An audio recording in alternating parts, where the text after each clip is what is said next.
পারো। আমরা উমা এই এক্সিবিশনে কিন্তু আমি চলে এসেছি দেখো 11 নম্বর স্টলে। আর এক্সিবিশন মানে জামা কাপড় কিনবো, খাওয়া দাওয়া হবে না, এরকম তো তা হতেই পারে না। বাঙালির খাওয়া দাওয়াটাই আগে সব থেকে বড় বিষয়। তো দেখো আমি কিন্তু নেক্সট নিয়ে চলে এসেছি তোমাদের ঘরে বাইরের ফুড স্টলে। এখানে কিন্তু দারুণ দারুণ খাবার দাবারের গন্ধ কিন্তু দূর থেকে আমার নাকে ভেসে আসছে। ওদিকে এক দিদিভাই কিন্তু অলরেডি ওখানে বসে ফ্রাইড কিছু একটা উনি ভাজছেন, যেটা চিকেন পকোড়া ভাজা চলছে, যেটা একটু পরেই সন্ধে হলে মানুষের ভিড় লাগবে, খাওয়া দাওয়া একদম লেগে যাবে, একদম দাওয়াই দস্তুর যাকে বলে। তো এখানে কিন্তু আমি চলে এসেছি তোমাদের বিভিন্ন ফুড আইটেম দেখানোর জন্য। তো এখানে তোমাদেরকে একটুখানি আমি দেখিয়ে দিই ওদিকে একটু কি আছে, একটু আচ্ছা এটা ফিশ ফ্রাই, এদিকে যাচ্ছে আলাকিব। এটা প্রাইসেস কি রেখেছেন? আচ্ছা আচ্ছা এটা 120 যাচ্ছে, এটা কিন্তু 80 রুপিস করে যাচ্ছে, সাইজও কিন্তু বড় আছে। স্প্রিং রোল কিন্তু পাশে আছে, এগুলো কিন্তু 40 করে প্রাইস যাচ্ছে। দেখতে কিন্তু এখন থেকে ইয়ামি ইয়ামি লাগছে, তোমরা আসবে একদম গরম গরম ভেজে খাবে।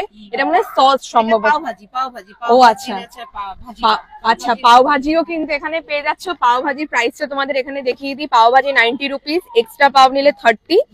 এছাড়াও কিন্তু বাদ বাকি জিনিসপত্র তোমরা ওটা নিচে দেখেই নিতে পারো, আমি তোমাদের পজ করে দেখে নিই। আর ওপরে যেইগুলো যাচ্ছে প্রাইস আইটেমে, চিকেন স্প্রিং রোল 3 পিস 60 টাকা, চিকেন সাটে 1 পিস 40 টাকা, চিকেন পকোড়া 5 পিস 60 টাকা, ফিশ ফিঙ্গার 4 পিস 100 টাকা এবং ফিশ ফ্রাই 1 পিস নিচ্ছেন 100 টাকা। এছাড়াও কিন্তু এখানে তোমরা ক্যাম্পা কোলা, জল এই জিনিসপত্রগুলো পেয়ে যাবে। এইটা আমপান্নাও রয়েছে। আচ্ছা আর দিদি এইটা জন্য কি? আচ্ছা পকোড়াটা যেটা ভাজা হচ্ছিল, এখানে তোমরা 5 পিস কিন্তু এরকম সাইজের পকোড়া পেয়ে যাবে 60 টাকায় মাত্র। এছাড়াও কিন্তু তোমরা এখানে মোমো থেকে শুরু করে বেভারেজেরও কিন্তু অনেক আইটেম পাবে।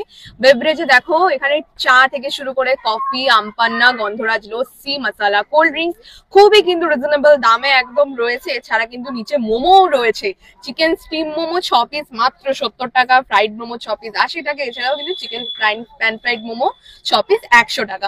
তো একদম কিন্তু যথেষ্ট রিজনেবল প্রাইসে কিন্তু তোমরা ঘরে বাইরের যদি এই 11 নম্বর স্টলে আসো, তোমরা কিন্তু দারুণ দারুণ জিনিসপত্র পেয়ে যাবে। ফ্রাইড আইটেম থেকে শুরু করে বিভিন্ন স্ন্যাক্স আইটেম, তাছাড়াও কিন্তু এই গরমের মধ্যে কিন্তু গলা ভেজানোর জন্য রিফ্রেশমেন্টের জন্য অনেক এখানে বেভারেজেরও ব্যবস্থা রয়েছে, তাছাড়াও মোমোজও পেয়ে যাচ্ছ। তো তোমরা যদি আমরা উমা এক্সিবিশনে আসো, অবশ্যই আমি তোমাদেরকে রেকমেন্ড করব এই 11 নম্বর স্টলে একবার এসে তোমরা ভিজিট করতে পারো।